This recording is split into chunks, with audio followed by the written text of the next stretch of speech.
असहाब नबी पाक जी तारीफ सना कर, हरगिज़ न गिला कर। ज़ालिमन मथा पंहिंजे सितम जोर जफ़ा कर, हरगिज़ न गिला कर। बोहतान किज़्ब गीबत कुफ़रान बराबर,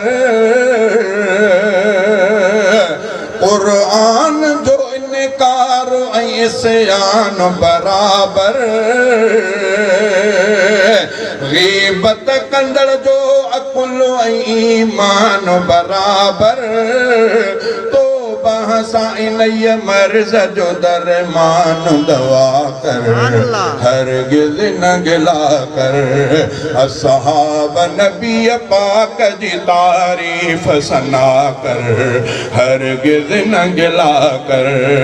ज़ालिमन मथा पंहिंजे सितम जोर जफ़ा कर, हरगिज़ न गिला कर।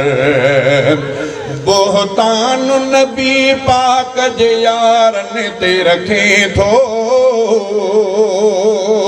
ही दाग़ भला कीअं तूं सितारनि ते रखे थो। इल्ज़ाम ग़लति कीअं तूं भलारनि ते रखे थो। तारीख़ ते बुनियाद रखी हक़ न फना कर, हरगिज़ न गिला कर।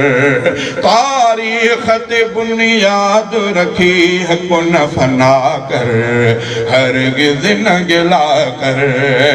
तारीख़ ते बुनियाद न ईमान जो आहे, तारीख़ ते बुनियाद न अरकान जो आहे।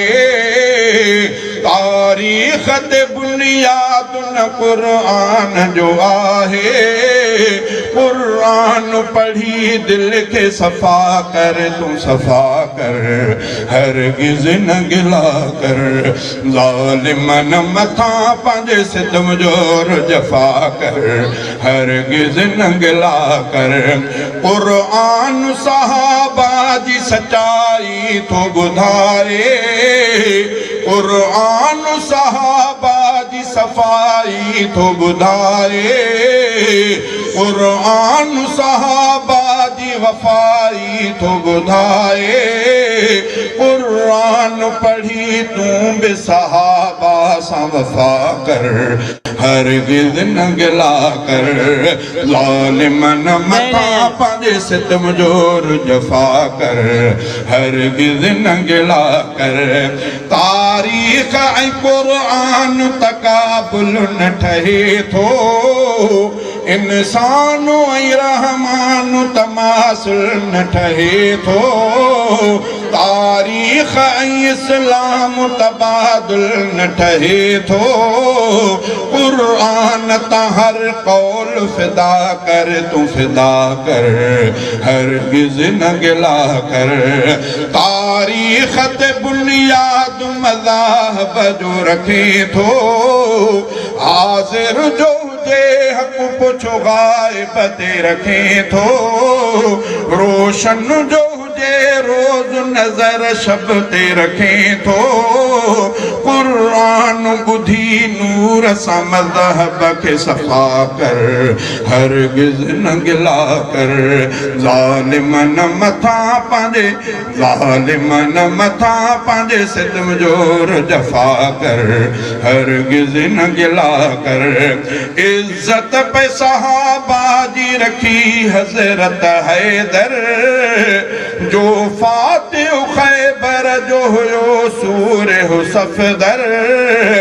इज़्ज़त पे सहाबा जी रखी हज़रत हैदर, जो फातिह ख़ैबर जो हुयो सूर हो सफ़दर। हैदर जो मुखालिफ तो थिए बोज़ु गिलागर, हैदर जो अथी हक़ तूं हो यार अदा कर, हरगिज़ न गिला कर।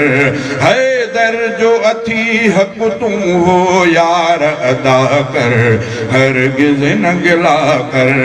चांदे जो चवणो आहे त क़ुरआन ऐं सुन्नत, बुनियाद रखी जो तंहिंजे मथां मज़हब मिलत मज़हब जो रखणो आहे सहाबा जी महबत हू हाफ़िज़ क़ुरान जा तिन खे न ख़फ़ा कर हरगिज़ न गिला कर हू हाफ़िज़ क़ुरान जा तिन खे न ख़फ़ा कर हरगिज़ न गिला कर ही अब्दु रखे थो चइनी यारनि जी महबत हिन चइनी सितारनि ऐं नगारनि जी महबत मुरसल जे मुतीअनि ऐं मदारनि जी महबत पोइ तूं बि अची दीन जे पावर खे बजा कर